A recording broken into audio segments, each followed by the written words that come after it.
कि दोहराता हूँ सुनो रक्त से लिखी हुई कुर्बानी, जिसके कारण मिट्टी भी चंदन है राजस्थानी। रावल रत्न सिंह को छल से कैद किया खिलजी ने, कालजयी मित्रों से मिलकर दगा किया खिलजी ने। खिलजी का चित्तौड़ दुर्ग में एक संदेशा आया, जिसको सुनकर शक्त शौर्य पर फिर अंधियारा छाया। 10 दिन के भीतर न पद्मिनी का डोला यदि आया, यदि न रूप की रानी को तुमने दिल्ली पहुंचाया, तो फिर राणा रत्न सिंह का शीश कटा पाओगे, और शाही शर्त न मानी तो फिर पीछे पछताओगे। अब ये एक संदेश आता है चित्तौड़ के किले में, तो पूरे किले में बड़ी अफरा तफरी मच जाती है कि महाराणा पहले ही नहीं है, और अब ये नया हमारे पर क्या आ गया। तो यह दारुण संवाद लहर सा तोड़ गया रण भर में, यह बिजली की तरह क्षितिज से फैल गया अंबर में। महारानी हिल गई, शक्ति का सिंहासन डोला था सतीत्व मजबूर जुल्म विजयी स्वर में बोला था। रुष्ट हुए बैठे थे सेनापति गोरा रणधीर, जिससे रण में भय खाती थी खिलजी की शमशीर। रुष्ट हुए बैठे थे सेनापति गोरा रणधीर, अन्य अनेकों मेवाड़ी योद्धागढ़ छोड़ गए थे, रत्न सिंह की संधि नीति से नाता तोड़ गए थे। पर रानी ने प्रथम वीर गोरा को खोज निकाला, वन वन भटक रहा था मन में तिरस्कार की ज्वाला। यह लोक श्रुति है कि महारानी स्वयं घोड़े पर सवार होकर अपनी अंगरक्षिकाओं को लेकर, कोई विश्वस्त साथियों को लेकर जंगल जंगल गई, और एक जगह पर उन्होंने एक पेड़ के नीचे सेनापति गोरा तलवार लिए मिल गए। तो वहां उनसे उन्होंने बात की। पर रानी ने प्रथम वीर गोरा को खोज निकाला, वन वन भटक रहा था मन में तिरस्कार की ज्वाला। गोरा से पद्मिनी ने खिलजी का पैगाम सुनाया, गोरा को पद्मिनी ने खिलजी का पैगाम सुनाया, मगर वीरता का अपमानित ज्वार नहीं मिट पाया। बोला मैं तो बहुत तुच्छ हूँ, राजनीति क्या जाने। अव्यंग में कहता है कष्ट में है, दुख में है, पूरी परंपरा, पूरा वंश उसने सेवा में लगाया मेवाड़ राजवंश के, और वहां से अपमानित होकर लौटा है तो कष्ट में है। तो सेनापति कहता है कि बोला मैं तो बहुत तुच्छ हूँ, राजनीति क्या जानू, निर्वासित हूँ राज मुकुट की हट कैसे पहचानू। बोली पद्मिनी समय नहीं है वीर क्रोध करने का, अगर धरा की आन मिट गई घाव नहीं भरने का। दिल्ली गई पद्मिनी तो फिर पीछे पछताओगे, जीते जी रजपूती कुल को दाग लगा जाओगे। राणा ने जो किया कहा वह माफ करो सेनानी, यह कह गोरा के चरणों पर झुकी पद्मिनी रानी। अब पद्मिनी, महारानी पद्मिनी मेवाड़ राजवंश की आभा, मेवाड़ राजवंश की ज्योति, वो सेनापति को प्रणाम कर रही है चरणों में झुक के। ये क्या दृश्य है, ये क्या करती हो गोरा पीछे हट बोला, और रजपूती गरिमा का फिर धधक उठा था शोला। महारानी हो तुम सिसोदिया कुल की जगदम्बा हो, प्राण प्रतिष्ठा एक लिंग की ज्योति अग्निगंधा हो। इन शब्दों से सम्मानित कर रहा है महारानी को। वो उस समय कैसी स्थिति रही होगी महारानी की कि पति कैद में है, जहां जंगल में हूं, लेकिन वो उनको बता रहा है कि आप कौन हो। महारानी हो तुम सिसोदिया कुल की जगदम्बा हो, प्राण प्रतिष्ठा एक लिंग की ज्योति अग्निगंधा हो। गोरा के कंधे पर दुर्जय शीश रहेगा, महाकाल से भी राणा का मस्तक नहीं कटेगा। तुम निश्चिंत रहो महलों में देखो समर भवानी, और खिलजी देखेगा केसरिया तलवारों का पानी। खिलजी देखेगा केसरिया तलवारों का पानी। राणा के सकुशल आने तक गोरा नहीं मरेगा, एक पहर तक सिर कटने पर भी धड़ युद्ध करेगा। एक लिंग की शपथ, महाराणा वापस आएंगे, महाप्रलय के घोर प्रबंधन भी न रोक पाएंगे। शब्द शब्द मेवाड़ी सेनापति का था तूफानी, और शंकर के डमरू में जैसे जागी वीर भवानी, जिसके कारण मिट्टी भी चंदन है राजस्थानी। दोहराता हूँ सुनो रक्त से लिखी हुई कुर्बानी। गोरा का आदेश हुआ, सज गए 700 डोले, और बांकुरे बादल से गोरा सेनापति बोले खबर भेज दो, खिलजी पर पद्मिनी स्वयं आती है, अन्य 700 सखियां भी वो संग लिए आती है। स्वयं पद्मिनी ने बादल का कुमकुम तिलक किया था, दिल पर पत्थर रखकर भीगी आंखों से विदा किया था। एक युवा तेजस्वी योद्धा और मातृवत मां पद्मिनी ने जब उसे विदा किया होगा, दृश्य देखिए। और 700 सैनिक जो यम से भी भिड़ सकते थे, हर सैनिक सेनापति था, लाखों से लड़ सकते थे, एक एक कर बैठ गए, सज गई डोलियां पल में। मर मिटने की होड़ लग गई मेवाड़ी दल में, मर मिटने की होड़ लग गई थी मेवाड़ी दल में। हर डोली में एक वीर था, 4 उठाने वाले, पांचों ही शंकर के गण की तरह समर मत वाले। पांचों ही अपने आप में अद्भुत थे। बजा कूच शंख सैनिकों ने जयकारी लगाई, हर हर महादेव की ध्वनि से दशों दिशा लहराई। गोरा बादल के अंतस में जगी ज्योति की रेखा, मातृभूमि चित्तौड़ दुर्ग की ओर फिर जी भर कर देखा। मातृभूमि चित्तौड़ दुर्ग को फिर जी भर कर देखा। कर अंतिम प्रणाम घोड़ों पर चढ़े सुभग अभिमानी।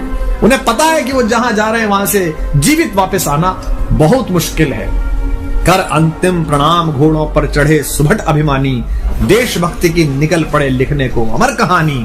जिसके कारण मिट्टी भी चंदन है राजस्थानी, दोहराता हूँ सुनो रक्त से लिखी हुई कुर्बानी। जा पहुंचे डोलियां एक दिन खिलजी की सरहद में, उधर दूत भी जा पहुंचा खिलजी के रंग महल में। बोला शहंशाह पद्मिनी मलिका बनने आई है, रानी अपने साथ हुस्न की कलियां भी लाई है, एक मगर फरियाद फकत उसकी पूरी करवा दो, राणा रत्न सिंह से केवल एक बार मिलवा दो। खिलजी उछल पड़ा यह कह फौरन हुक्म दिया था, खिलजी उछल पड़ा यह कह फौरन हुक्म दिया था, बड़े शौक से मिलने का शाही फरमान दिया था। वह शाही फरमान दूत ने गोरा तक पहुंचाया। गोरा झूम उठे क्षण बादल को पास बुलाया। बोले बेटा वक्त आ गया अब कट मरने का, बोले बेटा वक्त आ गया है अब कट मरने का, मातृभूमि मेवाड़ दरा का दूध सफल करने का। यह लोहार पद्मिनी भेष में बंदी ग्रह जाएगा, केवल 10 डोलियां लिए गोरा पीछे धाएगा। यह बंधन काटेगा, हम राणा को मुक्त करेंगे। घुड़सवार कुछ उधर आगे की तैयार रहेंगे, जैसे ही राणा आए वे सब आंधी बन जाएं और उन्हें चित्तौड़ दुर्ग पर वे सकुशल पहुंचाएं।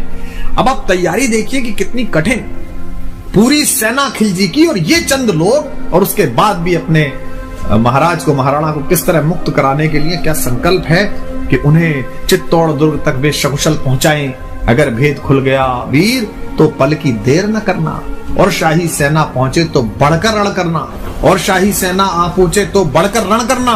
राणा जाए जिधर शत्रु को उधर न बढ़ने देना, और एक यवन को भी उस पथ पर पांव न धरने देना। मेरे लाल लाड़ले बादल आन न जाने पाए, तिल तिल कट मरना मेवाड़ी मान न जाने पाए। ऐसा ही कोगा काका रजपूती अमर रहेगी, बादल की मिट्टी में भी गौरव की गंध रहेगी। क्या तो गोरा है और क्या उसका भतीजा बादल। ऐसा ही होगा काका रजपूती अमर रहेगी, बादल की मिट्टी में भी गौरव की गंध रहेगी।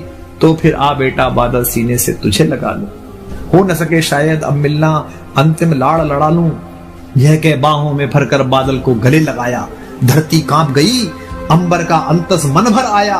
सावधान कह पुनः बढ़े पथ पर गोरा सेनानी, ऐसा ना हो जाए कमजोर हो जाए, इसने कहा सावधान कह पुनः बढ़े पथ पर गोरा सेनानी। पहुंच लिया झट से मुड़कर बूढ़ी आंखों का पानी, पहुंच लिया झट से मुड़कर बूढ़ी आंखों का पानी, जिसके कारण मिट्टी भी चंदन है राजस्थानी। दोहराता हूं सुनो रक्त से लिखी हुई कुर्बानी। लिपट गए गोरा से राणा, गलती पर पछताए, सेनापति की नमक हलाली देख नयन भर आए। पर खिलजी का सेनापति पहले से ही शंकित था, उसे अंदाजा था कि कुछ गड़बड़ है। ऐसे लोग नहीं है जो इतने आराम से मान जाएंगे। ये तिरानी आ रही है और उसकी सखियां आ रही हैं, उसको संकट था। पर खिलजी का सेनापति पहले से ही शंकित था। वह मेवाड़ी चट्टानी वीरों से आतंकित था। जब यह मिलन लखा समझ पद्मिनी नहीं आई है, मेवाड़ी सेना खिलजी की मौत साथ लाई है।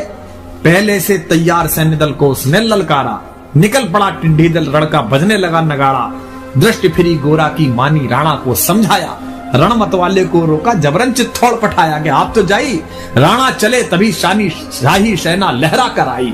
राणा इधर चले, उधर से शाही सेना को संकेत हुआ, कह रही है तो राणा को इन्होंने मुक्त करा लिया। राणा चले तभी शाही सेना लहरा कर आई। खिलजी की लाखों नंगी तलवारें पड़ी दिखाई। खिलजी ललकारा, दुश्मन को भाग न जाने देना, रत्न सिंह का शीश काटकर ही वीरो दम लेना। टूट पड़ो मेवाड़ी शेरों, बादल सिंह ललकारा। हर हर महादेव का गर्जा, नववेदी जयकारा। निकल डोलियों से मेवाड़ी बिजली लगी चमकने, काली का खप्पर भरने तलवारें लगी खटकने। वही जो सब बैठ के आई थी सखियों के वेश में, जो सबक सेनापति आए थे, जो सेना नायक आए थे, वो लड़ मरे। राणा के पथ पर शाही सेनापति तनिक बढ़ा था, पर उस पर तो गोरा हिमगिरी सा अड़ा खड़ा था। कहा जफर से, एक कदम भी आगे बढ़ न सकोगे, यदि आदेश न माना तो कुत्ते की मौत मरोगे। रत्न सिंह तो दूर, न उनकी छाया तुम्हें मिलेगी। दिल्ली की भीषण सेना की होली यही चलेगी। यह कह महाकाल बनकर गोरा रण में हुंकारा, लगा काटने शीश समर में बही रक्त की धारा। खिलजी की असंख्य सेना से गोरा घिरे हुए थे, पर वे मानो रण में मृत्युंजय बने हुए थे। इतने सारे सैनिक और एक योद्धा, पुण्य प्रकाशित होता है जैसे अगणित पापों से, फूल खिला रहता असंख्य कांटों के संतापों से। वो मेवाड़ी शेर अकेला लाखों से लड़ता था, बड़ा जिस तरफ वीर उधर ही विजय मंत्र पढ़ता था। इस भीषण रण से दहली थी दिल्ली की दीवारें, गोरा से टकरा कर टूटी खिलजी की तलवारें। मगर कयामत देख अंत में छल से काम लिया था। गोरा की जंघा पर अरि ने छिपकर वार किया था, पैर पर तलवार मार दी। जो ही गिरे वीरवर गोरा जफर सामने आया। शीश उतार दिया धोखा देकर मन में हर्ष आया। मगर वाहरे मेवाड़ी गोरा का धड़ भी दौड़ा, किया जफर पर वार की जैसे सिर पर गिरा हथौड़ा। एक बार में ही शाही सेनापति चीर दिया था, जफर मोहम्मद को केवल धड़ ने निर्जीव किया था। जब उनके शीश समरभूमि में उतरते थे, वे ऐसे लोग थे जिनके कबंध लड़ते थे, तो उनका कबंध उनका धड़ लड़ रहा।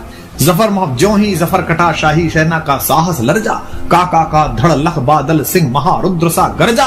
अरे कायरो नीच बांगड़ो छल में रण करते हो, किस बूते पर जवा मर्द बनने का दम भरते हो। यह कहकर बादल उस क्षण बिजली बनकर टूटा था, मानो अंबर से धरती पर अग्निशिरा छूटा था। ज्वालामुखी फटा हो जैसे दरिया हो तूफानी, सदियों दोहराएंगी बादल की रणरंग कहानी। क्या पंडित जी ने क्या उत्तम शब्द इस्तेमाल किया है, सदियों दोहराएंगी बादल की रणरंग कहानी। अरिका भाला लगा पेट में आते निकल पड़ी थी, जख्मी बादल पर लाखों तलवारें खिंची खड़ी थी। कसकर बांध लिया हाथों को केसरिया पगड़ी से, पेट फट गया और पगड़ी उतारी और इस पर बांधी। रंचक डिगा न वह प्रलयंकर सम्मुख मृत्यु खड़ी से। अब बादल तूफान बन गया, शक्ति बनी फौलादी, मानो खप्पर लेकर मैं रण में लड़ती हूँ आजादी। उधर वीरवर गोरा का धड़ अरिदल काट रहा था, और इधर बादल लाशों से भूतल पाट रहा था। आगे पीछे दाएं बाएं जमकर लड़ी लड़ाई, उस क्षण समर भूमि में लाखों बादल पड़े दिखाई। मगर हुआ परिणाम अंत में वही कि जो होना था, उनको तो कण कण अरियों के शोणित में धोना था। मेवाड़ी सीमा में राणा सकुशल पहुंच गए थे, गोरा बादल तिल तिल कट कर रण में खेत रहे थे। एक एक कर मिटे सभी मेवाड़ी वीर सिपाही, रत्न सिंह पर लेकिन रंचक आंच न आने पाई। गोरा बादल के शव पर भारत माता रोई थी। क्या युद्ध है। गोरा बादल के शव पर भारत माता रोई थी, उसने अपनी दो ज्वलंत प्यारी मणियां खोई थी। धन्य धरा मेवाड़, धन्य गोरा बादल अभिमानी, जिनके बल से रहा पद्मिनी का सतत्व अभिमानी। धन्य धरा मेवाड़, धन्य गोरा बादल बलिदानी, जिनके बल से रहा पद्मिनी का सतत्व अभिमानी, जिनके कारण मिट्टी भी है चंदन राजस्थानी। दोहराता हूँ सुनो रक्त से लिखी हुई कुर्बानी, दोहराता हूँ।